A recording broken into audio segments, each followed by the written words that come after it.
How to add basic text to a video in DaVinci Resolve in under 2 minutes.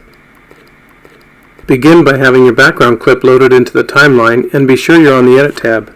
Then go to the upper left side of the window, click on the Effects tab. Next, come down to the Toolbar menu and click on the drop-down arrow.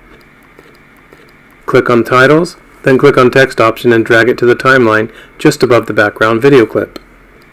If you would like the text to show during the entire length of the background clip, just slide the text block to the left until it lines up with the left end of the background clip.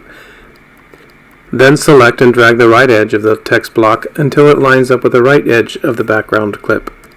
If you're having trouble getting the edges to line up perfectly, be sure that your magnet or snapping tool is turned on. This will cause the item you are moving to automatically snap to either the playhead or the nearest clip edge. While the text block is selected, go to the Inspector panel in the upper right-hand corner. Now just replace the words Basic Title with whatever words you would like to show on screen. Select the font family that you would like from the Font Family drop-down menu. Select the color that you would like.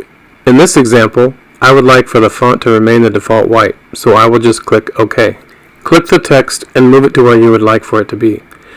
The text is constrained along the white linear paths. If this is not exactly where you would like for the text to be, just drag it until you get it close for now. We can fine-tune it after we check the size. To adjust the size, you can simply click on the size numerical field and slide left or right until you reach your desired size. Then, in order to fine-tune the position of the text, go down to the X position numerical field, click and slide the value left or right until you're satisfied with the X position.